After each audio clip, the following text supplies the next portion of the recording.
Hello students, मैं हिमांशु बहुगुणा आप सभी का स्वागत करता हूं अपने सेंचुरियन एकेडमी के यूट्यूब चैनल में। I welcome you all to our YouTube channel of Centurion Academy, north India's leading academy for joining defence services.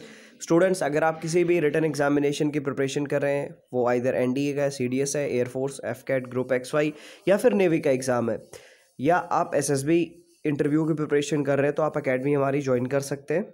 और आज के इस वीडियो जो हमारा मैं लेके आया हूँ आपके सामने, ये वीडियो पूरी तरीके से फिजिक्स का वीडियो है। इंपॉर्टेंट फिजिक्स के क्वेश्चंस हैं। स्टूडेंट्स ने काफ़ी बार रिक्वेस्ट करी थी कि हिंदी इंग्लिश दोनों में होने चाहिए, तो आज का ये वीडियो हम उसी पे लेके आए हैं। इंपॉर्टेंट चीज़ जो आपको इस वीडियो में देखने को मिलेगी वो ये है कि ये पूरा वीडियो जो है चैप्टर वाइज है। मतलब आपको इसमें चैप्टर वाइज इंपॉर्टेंट क्वेश्चन जो है वो आपको देखने को मिलेंगे। वन गो में आपको काफ़ी ज़्यादा क्वेश्चंस देखने को मिलेंगे और ये कहीं ना कहीं आपको आप आने वाले एग्जाम में भी देखने को मिलेंगे। तो ये मैं वीडियो स्टार्ट करता हूँ यहाँ से। और जो स्टूडेंट्स हमारे पोर्टल पर पहली बार आ रहे हैं, मैं चाहूँगा उनसे कि हमारे चैनल को सब्सक्राइब ज़रूर कर लें, साथ ही साथ बेल आइकन को ज़रूर प्रेस करें, सो दैट इंपॉर्टेंट नोटिफिकेशन उनके पास तक का पहुँच सके। तो देखिए, सबसे पहला क्वेश्चन है स्टूडेंट यहाँ पर वाइट एंड लाइट चैप्टर का, कि वाइट लाइट 7 रंगों से बनी होती है, रंगों को अलग करने की विधि क्या है? White light is made up of 7 colour, what is the method of separating the colours? तो सेपरेट करने के लिए कौन सा मेथड होता है? इसको हम जब प्रिज्म से पास कर देते हैं, by passing it through a prism. Retina of the eye is comparable to which of the following part of traditional camera? तो रेटिना की जो होती है आँख की, वो किस तरह की ट्रेडिशनल कैमरा की तरह बिहेव करती है? वो करती है फिल्म कैमरा की तरह। The filament of an electric bulb is made up of tungsten, tungsten का बना होता है। क्यों? क्योंकि उसका मेल्टिंग पॉइंट जो होता है वो काफ़ी ज़्यादा हाई होता है। कौन सा मिरर वाहनों में पीछे का दृश्य देखने के लिए कौन सा दर्पण उपयोग होता है? Which mirror is use as a rear view mirror in the vehicle? तो वो होता है convex mirror. The reason of mirage, mirage का कारण क्या होता है? Total internal reflection. ठीक है, total internal reflection of light, या फिर प्रकाश का कुल आंतरिक प्रतिबिंब।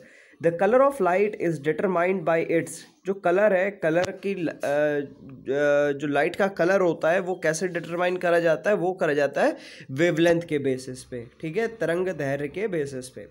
Ultrasonic are the sound wave of frequency, ultrasonic sound wave जो होती है उनकी फ्रीक्वेंसी कितनी होती है? वो होती है ग्रेटर देन 20,000 हर्ट्स, 20,000 हर्ट्स से ज़्यादा होती है इनकी frequency. Okay. Laser is a device for producing, laser किस लिए यूज होती है? लेज़र होती है स्टिमुलेटेड रेडिएशन के लिए।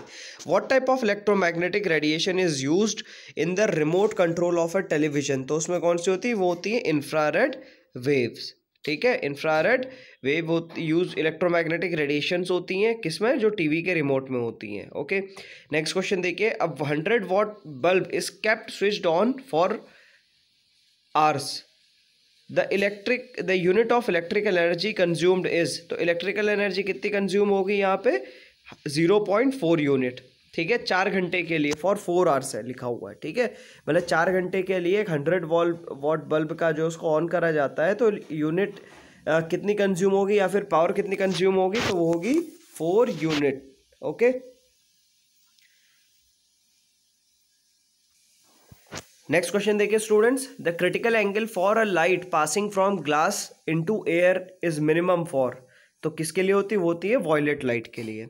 When the length of a tube of a microscope is increased, its magnifying power, तो magnifying power भी क्या होती है? increase होती है, बढ़ जाती है। Objective in a reflecting telescope is, जो ऑब्जेक्टिव लेंस होता है रिफ्लेक्टिंग टेलीस्कोप में, वो क्या होता है? वो होता है concave mirror. Okay, a beam of electron is use in Young's double slit experiment. If the speed of electron is increase, the fringe width क्या हो जाएगी? अगर हम इलेक्ट्रॉन की स्पीड बढ़ा देते हैं तो वो हो जाएगी, कम हो जाएगी, घट जाएगी। Both light and sound have wave character. ठीक है, आप सभी को पता होगा कि लाइट और जो साउंड होती है दोनों का वेव कैरेक्टर होता है। Yet diffraction is much harder to observe in light, जो डिफ्रैक्शन है, डिफ्रैक्शन बहुत ही कम ऑब्जर्व करने को मिलता है लाइट में। क्यों?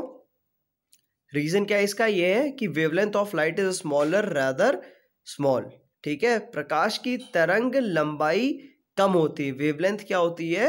स्मॉल होती है। ठीक है, अब डिफ्रैक्शन आपको प्रोसेस कहाँ से देखने को मिलता है? जो कॉर्नर्स होते हैं, शार्प कॉर्नर्स होते हैं किसी भी ऑब्जेक्ट के, जब उसके ऊपर लाइट पड़ती है तो जब वहाँ से जो रिफ्रैक्शन होता है उसको, वो जो प्रोसेस होता है that is known as diffraction. Okay, अगला क्वेश्चन देखिए, equation E equals to PC is valid for, ये किस चीज़ के लिए वैलिड है? ये है केवल फोटॉन्स के लिए। फोटॉन्स क्या होते हैं? एनर्जी पैकेजेस होते हैं, एनर्जी पैकेट्स होते हैं। जब लाइट वेव्स आती है कहीं से तो उनके वो एनर्जी के फॉर्म में आती है, तो ये क्या होते हैं? एनर्जी पैकेट्स होते हैं। When beam of red, blue and green light falls on the same spot, the color of the light becomes, colour कैसे हो जाता है? हो जाता है सफ़ेद, white. In fibre optics the signal source is, fibre optics में सिग्नल सोर्स क्या होता है? वो होता है light waves. Sound wave travel fastest in, sound wave सबसे ज़्यादा फास्टली ट्रेवल किस में करती है? वो करती है सॉलिड में, ठीक है। The power of a lens is measured in dioptre. Okay, अगला क्वेश्चन देखिए यहाँ पे students, which of the following parameter does not characterize the thermodynamic state of matter. अभी क्वेश्चन कहीं पर रिपीट हुआ था तो हमने यहाँ पे ले लिया है, तो इसका आंसर होगा वर्क। निम्नलिखित में से कौन सा पैरामीटर पदार्थ की थर्मोडायनेमिक स्थिति को चिन्हित नहीं करता है? तो वो नहीं करता है वर्क। 1 नैनोमीटर इक्वल्स टू कितना मीटर? ये होता है 10⁻⁻⁹ मीटर। देखिए एक एक क्वेश्चन इंपॉर्टेंट है, आपको कहीं ना कहीं ये क्वेश्चन ऐसे देखने को जरूर मिलेंगे, इसलिए पूरे वीडियो को ध्यानपूर्वक देखिए, हो सके तो इसको नोट करते चलिए या फिर इसका स्क्रीनशॉट भी आप ले सकते हैं। 1 nanometre is equals to 10⁻⁹ metre. The rate of change of momentum of a body is equal to the resultant force, ठीक है। ऐसा यूनिट मैकेनिकल पावर की क्या होती है? वॉट होती है। विच of the following quantity is same for molecule of all gases at a given temperature। तो ये क्या होती है? ये होती है काइनेटिक एनर्जी, सेम ही रहती है, ठीक है। Newton's law of motion do not hold good for objects. Newton के गति के नियम किन वस्तुओं के लिए अच्छे नहीं है? तो वो है moving with velocity comparable to velocity of light. मतलब क्या? उनके लिए नहीं है, जिन अच्छे नहीं जो कि वेलोसिटी ऑफ लाइट की स्पीड से चल रहे हो। Okay, bar is a unit of which of the following unit quantity. Bar किसकी यूनिट होती है? तो वो होती है प्रेशर की। Okay, if a small rain drop falls through air, तब क्या होगा? बहुत ज़्यादा रिपीटेड क्वेश्चन है ये, ध्यानपूर्वक इसको मार्क कर लीजिएगा स्टार्क से, ठीक है। ये क्वेश्चन काफ़ी ज़्यादा बार रिपीट हुआ है। क्या कह रहे हैं? यदि एक वर्षा की बूंद हवा के माध्यम से होकर गुजरती है तो क्या होगा? Its velocity goes on increasing for some time and then become constant. मतलब थोड़े टाइम तक का उसकी वेलोसिटी बढ़ती रहती है और फिर क्या हो जाती है? वो कांस्टेंट हो जाती है। A boy throws 4 stone of same shape, size and weight with equal speed at different angle. If the angle are 15 degree, 30 degree and 45 degree and 60 degree, किस एंगल पर मैक्सिमम वो ट्रेवल करेगी? तो होगा 45 डिग्री पे, ठीक है। 45 डिग्री पे क्यों होगा? क्योंकि उसका जो प्रोजेक्टाइल मोशन है वो क्या होता है? मैक्सिमम होता है 45 डिग्री के एंगल पे, ठीक है। अब देखिए अगला question electromagnetic wave and light के, which one of the following statement is not correct. अभी कुछ स्टेटमेंट थे यहाँ पे, उनमें से जो करेक्ट था वो ये था कि velocity of sound in air decreases as humidity increases. तो ये गलत है, ठीक है। Consider the following statement. अब यहाँ पर देखिए क्वेश्चंस कह रहा है consider the following statement, if magenta and yellow coloured circle intersect the intersected area will have a red colour होगा, या फिर if cyan and magenta coloured circle intersect the intersected area will have a blue colour. तो इनमें से कौन सा सही होगा? Which of the statement above statement are correct? तो दोनों ही करेक्ट होंगे, बोथ 1 and 2। अगला क्वेश्चन देखिए ऐसा ही, a flute of smaller length produces wave of lower frequency. छोटी लंबाई की एक बांसुरी कम आवृत्ति की तरंग उत्पन्न करती हैं। दूसरा ऑप्शन है, ध्वनि केवल अनुदैर्ध्य लोचदार तरंगों के रूप में चट्टानों में यात्रा करती है। तो इसमें से कौन सा सही होगा? इनमें से कोई भी सही नहीं है, नाइदर 1 nor 2, ठीक है स्टूडेंट्स। तो क्वेश्चंस को देखिए ध्यानपूर्वक देखते चलिए, सारे के सारे क्वेश्चंस काफी ज्यादा इंपॉर्टेंट है यहाँ पे। आगे देखिए स्टूडेंट्स अगला question, ultrasonic waves are used for stirring liquid solutions. Ultrasonic तरंगों का उपयोग तरल समाधानों को सरगर्मी के लिए किया जाता है क्योंकि वे सजातीय समाधान का उत्पादन कर सकते हैं, because they can produce perfectly homogeneous solution, ठीक है। अगला क्वेश्चन देखिए, according to modern theory of light the light was both wave and particle nature, ठीक है। आप सभी को पता है कि लाइट का क्या होता है? डुअल नेचर को शो करती है, light as well as particle as well as wave nature. ठीक है, पार्टिकल नेचर को कौन शो करता है, जैसे रिफ्लेक्शन, रिफ्रैक्शन प्रोसेस, ये सारे जो है डिफ्रैक्शन ये करते हैं पार्टिकल नेचर को, सॉरी वेव नेचर को। और पार्टिकल नेचर को क्या किस एक्सपेरिमेंट से शो करा गया था, ये करा गया था फोटो इलेक्ट्रिक एमिशन से। ठीक है, जो ejection of electron from the metal surface when a light रे फॉल्स ऑन द सरफेस, ये जो फोटो इलेक्ट्रिक एमिशन होता है ये शो करता है पार्टिकल नेचर को। Okay, according to Coulomb's law the electrostatic force between the two charges is, क्या होता है, इन्वर्सली प्रोपोर्शनल होता है square of the distance between them. ठीक है, आप सभी ने फॉर्मूला देखा होगा, Q1 Q2 1/4 pi epsilon not Q1 Q2 upon R square. ठीक है, तो क्या होता है, square of the distance between them. अगला क्वेश्चन देखिए, what is the difference between CFL and LED। बहुत इंपॉर्टेंट क्वेश्चन है। देखिए CFL और LED में क्या डिफरेंस है, आप सभी CFL भी यूज़ करते होंगे, LED भी यूज़ करते होंगे। तो यहाँ पर देखिए क्या लिखा हुआ है, to produce light a CFL use mercury vapour and phosphorus while LED lamp uses semiconductor material. दूसरा, the average life span of CFL is much longer than LED lamp. तीसरा, a CFL is less energy efficient as compare to LED lamp. तो इनमें से कौन सा सही है, इसमें से फर्स्ट और थर्ड आपका सही है। मतलब पहला क्या है, to produce light a CFL uses mercury vapour and phosphorus while LED lamp uses semiconductor material. ठीक है, LED में क्या होता है, लाइट एमिटिंग डायोड है, तो वहाँ पे क्या होता है, सेमीकंडक्टर मटेरियल यूज होते हैं। और तीसरा वाला भी सही है, जो कि आपका CFL is less energy efficient as compare to LED lamp. Okay, अगला क्वेश्चन देखिए, which of the following properties is not possible in the case of x ray.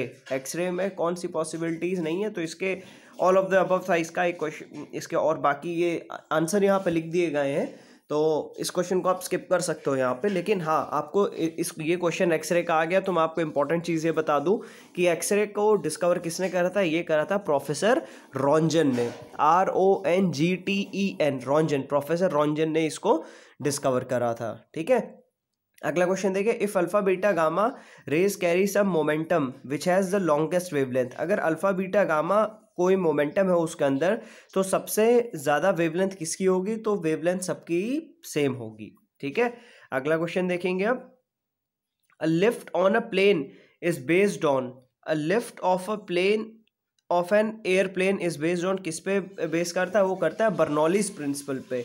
ठीक है, बर्नौलीज थ्योरम या बर्नौलीज प्रिंसिपल क्या कहता है, बर्नौलीज थ्योरम ये कहती है कि जब कभी भी कोई non viscous non compressible liquid flow करता है किसी भी ट्यूब के अंदर से, ठीक है, तो हर पॉइंट पे उसका प्रेशर एनर्जी, उसका पोटेंशियल एनर्जी और उसकी काइनेटिक एनर्जी, इन तीनों का सम, प्रेशर एनर्जी, ध्यान से सुनिएगा, प्रेशर एनर्जी, काइनेटिक एनर्जी और पोटेंशियल एनर्जी, ये तीनों का सम क्या होता है, कांस्टेंट होता है at each and every point. ठीक है, तो यहाँ पर भी क्या है, यहाँ पर जो एयरप्लेन है वो किस पे बेस है, वो है बर्नौलीज प्रिंसिपल पे। The working principle of a washing machine, जो वर्किंग प्रिंसिपल है वॉशिंग मशीन का, वो किस पे बेस है, वो है सेंट्रीफ्यूगेशन पे। ओके, नेक्स्ट क्वेश्चन देखिए, अब if a motion of an object is represented by a straight line parallel to the time axis in a distance time graph, then object undergoes, तो ऑब्जेक्ट किसके under पे जाता है, वो जाता है जीरो वेलोसिटी मोशन पे। यूनिट ऑफ टेम्परेचर, टेम्परेचर की यूनिट क्या है, kelvin. The unit of power watt, pressure की यूनिट क्या होती है, पास्कल। यूनिट की फोर्स की क्या यूनिट होती है, न्यूटन। एक्सेलरेशन की होती है या फिर त्वरण की होती है, मीटर पर सेकंड स्क्वायर। यूनिट होती है इलेक्ट्रिकल करंट की, एम्पियर। वर्क डन की होती है जूल। यूनिट ऑफ इम्पल्स होती है न्यूटन सेकंड। ठीक है, अगला क्वेश्चन देखिए, अगला क्वेश्चन कह रहा है यूनिट एंड डायमेंशन से, a longer jumper runs before jumping because he gains momentum. जब कोई लंबी कूद रहा होता है तो उस टाइम पे वो वहाँ पर देखिए क्या होता है कि ज़्यादा तेज़ी से जंप करता है और एक लंबा रेस लेता है। क्यों, क्योंकि मोमेंटम गेन करने के लिए। ठीक है, a body thrown vertically upward then falls back on the ground, its potential energy is maximum.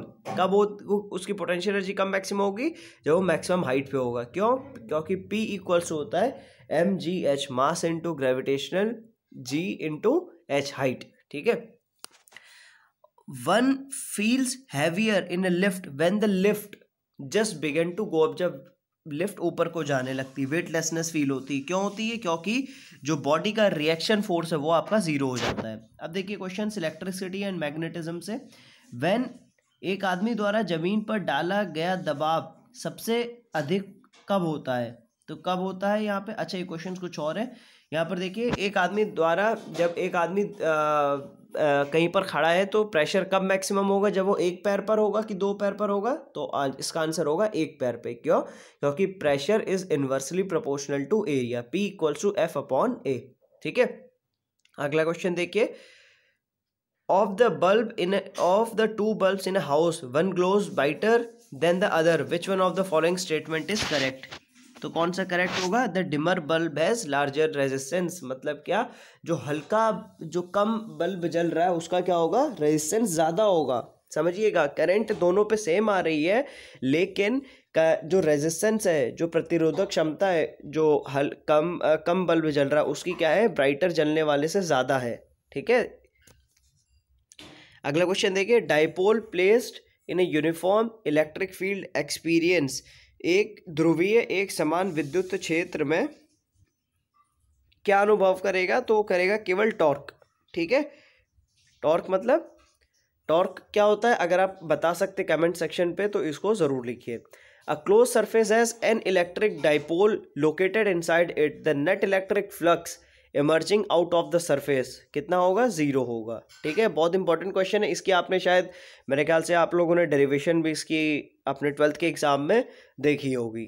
ठीक है, in electromagnetic induction the induced charges does not depend upon, किस पे नहीं डिपेंड करता है? The time of change of magnetic flux, इस पे नहीं डिपेंड करता है। चुंबकीय प्रवाह के परिवर्तन का समय पर।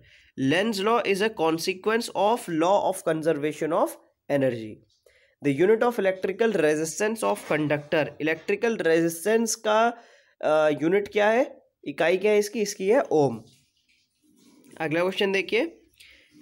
How many unit of electricity will be consumed if you use a 60 what electric bulb for 5 hours every day? अगर आप 30 दिन तक 5 घंटे डेली 60 वॉट के इलेक्ट्रिक बल्ब यूज़ करते हैं तो आपका बिजली का जो बिल है वो, उसमें जो यूनिट काउंट होंगी, कितनी यूनिट आएंगी? तो आएंगी 9 यूनिट। ठीक है, electric conduction in a semiconductor takes place due to, electric conduction जो है किसी भी सेमीकंडक्टर में वो किस लिए होता है? तो वो होता है इलेक्ट्रॉन और होल दोनों की वजह से। अगला क्वेश्चन देखिए। The time period of a pendulum depends on, time pendulum किस पे डिपेंड करता है? वो करता है लेंथ पे, लंबाई पे। ठीक है, अगला क्वेश्चन देखिए। Which of the following is the smallest unit of length? ये देखिए, ऐसे भी आपको ध्यान में रखा होगा कि स्मॉलेस्ट यूनिट ऑफ लेंथ क्या होती है? Fermi metre. नेक्स्ट क्वेश्चन देखिए।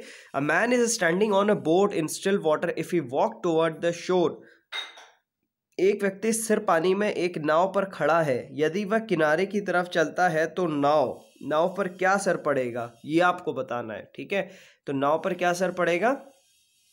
देखिए यहाँ पर, move away from the shore, क्या हो जाएगा?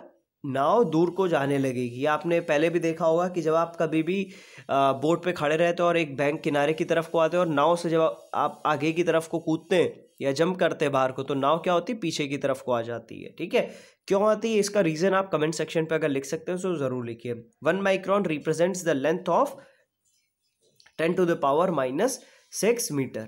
ठीक है, अगला क्वेश्चन देखिए। A body travelling with the speed of more than the velocity of sound in air is said to travel with supersonic speed, उसको हम क्या कहेंगे? उसको कहेंगे सुपरसोनिक स्पीड। अगला क्वेश्चन देखिए। A passenger in a moving train tosses a coin, if the coin falls behind him the train must be moving with, तो train किसके साथ चल रही है? विद एक्सेलरेशन, त्वरण के साथ। ठीक है, फिर से समझिए। अ passenger in a moving train tosses a coin, उसने एक कॉइन को उछाला और कॉइन उसके पीछे गिर गया, तो मतलब ट्रेन क्या चल रही है? एक एक्सेलरेशन, कांस्टेंट एक्सेलरेशन से चल रही है। ठीक है, अगला क्वेश्चन देखिए। What happens when a heavy object and a light object are allowed to fall from certain height in absence of air? तो क्या होगा? Both heavy and light object reach the ground simultaneously, दोनों एक साथ ही नीचे आकर गिरेंगे। an artificial satellite orbiting the earth does not fall down because the earth had traction. क्यों? क्योंकि अर्थ का जो अट्रैक्शन है, जो पृथ्वी की परिक्रमा करने वाले कृत्रिम उपग्रह नीचे नहीं गिरता, क्योंकि पृथ्वी का आकर्षण एक घुमावदार रास्ते में अपनी गति के आवश्यक त्वरण पैदा करता है। ठीक है, produces necessarily acceleration of its motion in a curved path, इसलिए। ठीक है, अगला क्वेश्चन देखिए। Damp clothes are dried in spin dryer by the action, जो किस क्रिया द्वारा नम कपड़ों को स्पिन ड्रायर में सुखाया जाता है? तो सुखाया जाता है सेंट्रीफ्यूगल फोर्सेस के द्वारा। ठीक है, अपकेंद्रीय बल के द्वारा। The atmospheric air is held to earth, जो एटमॉस्फेरिक एयर है वो अर्थ वायुमंडल ही है। वायु किसके द्वारा पृथ्वी से जुड़ी रहती है? तो जुड़ी रहती है ग्रेविटी, गुरुत्वाकर्षण बल के द्वारा। ठीक है, अगला क्वेश्चन देखिए। The minimum number of Jio stationery satellites needed for uninterrupted global coverage is, कितनी है? 3। निर्बाध वैश्विक कवरेज के लिए आवश्यक भूस्थिर उपग्रहों की न्यूनतम संख्या है 3। If Y equals to mt+c, ये क्या है? वेलोसिटी टाइम ग्राफ है। ठीक है, आप सभी ने देखा होगा। Of a particle represented by y equals to mt+c, then the particle is moving with, तो पार्टिकल किस से मूव कर रहा है? उसकी क्या वेलोसिटी, क्या स्पीड है? तो यहाँ पर है particle is moving with constant acceleration, स्थिर त्वरण से पार्टिकल मूव कर रहा है। अगला क्वेश्चन देखिए। A particle drop from a top of tower uniformly falls on a ground at a distance which is equal to the height of tower. Which of the following path will be traversed by particle? तो क्या होगा? Path कैसे? अगला question देखेंगे students. A transformer works on the principle of, जो transformer होता है वो किस प्रिंसिपल, किस सिद्धांत पे काम करता है? सबसे ज़्यादा बार ये क्वेश्चन देखा गया है। ठीक है, और अगर आपने अभी हाल फिलहाल में CDS का एग्जाम दिया, जो स्टूडेंट्स पहले अपीयर हो चुके हैं, तो आई होप उनको ये चाहिए क्वेश्चन पहले भी दिखा होगा। क्वेश्चन है, a transformer works on the principle of, किस सिद्धांत पर काम करता है? तो वो काम करता है म्यूचुअल इंडक्शन पे। In AC circuit, AC measures, AC क्या अल्टरनेटिंग करंट क्या मेजर करता है? वो करता है root mean square value, RMS value. When the milk is churned vigorously, the cream from it is separated due to, जब दूध का जोर से मंथन किया जाता है तो उसमें क्रीम किस कारण से अलग हो जाती है? तो वो हो जाती है सेंट्रीफ्यूगल फोर्स से। The magnetic needle always point in north to south direction, जो मैग्नेटिक निडल होती है वो हमेशा नॉर्थ और साउथ पोल में ऑटोमेटिकली डायरेक्ट हो जाती है। What is the source of electrical energy in artificial satellite? Electrical energy का क्या स्रोत है सैटेलाइट में? तो वो है solar energy. The weight of any body is, क्या होता है? मैक्सिमम होता है कहाँ पर? पोल्स पे। ठीक है, अगला क्वेश्चन देखिए। Transformer is used for, transformer का यूज किस लिए होता है? ये होता है टू स्टेप और to step down AC voltage, जो AC अल्टरनेटिंग करंट वोल्टेज है उसको कम और ज़्यादा करने के लिए ट्रांसफॉर्मर का यूज़ होता है। कम करने के लिए हम स्टेप डाउन का ट्रांसफार्मर का यूज़ करते हैं और ऊपर करने के लिए स्टेप अप ट्रांसफार्मर का यूज़ करते हैं। An iron ball weighing 10 kg on the earth will way in space, तो स्पेस में कितना वेट होगा उसका? वो होगा 0। विच of the following is a best conductor of electricity? तो कुछ ऑप्शन है वहाँ पे, उनमें से जो बेस्ट कंडक्टर था वो था silver. Astronaut in space can't stand at one place, क्यों? Because there is no gravity. Okay, काफ़ी इजी सा क्वेश्चन है। What should be the characteristic of a fuse wire? Fuse तार की विशेषता क्या होनी चाहिए? Low melting point and high specific resistance, melting point कम होना चाहिए। अगला देखिए, when heating element of electric heater should be made with a material which should have, क्या होना चाहिए? हाई स्पेसिफिक रेजिस्टेंस और हाई मेल्टिंग पॉइंट। ठीक है, इलेक्ट्रिक हीटर का क्या होना चाहिए? स्पेसिफिक रेजिस्टेंस भी हाई होनी चाहिए और मेल्टिंग पॉइंट भी उसका हाई होना चाहिए। तो स्टूडेंट्स, आज के लिए इस वीडियो में बस इतना ही, और अगले इम्पॉर्टेंट वीडियो हम और लेके आएंगे आपके लिए। अगर वीडियो अच्छा लगता है तो लाइक ज़रूर करिएगा स्टूडेंट्स, और शेयर ज़्यादा से ज़्यादा करिए जितना हो सके, क्योंकि एग्ज़ाम नज़दीक में है। और अगर वीडियो आपको हेल्पफुल रखता है तो आपका जो अगला फ्रेंड है, आपका जो डियर वन है, उसके लिए भी ये हेल्पफुल रहेगा। तो students, thank you so much for watching this video. God bless you all and share video as much as you can. Thank you so much.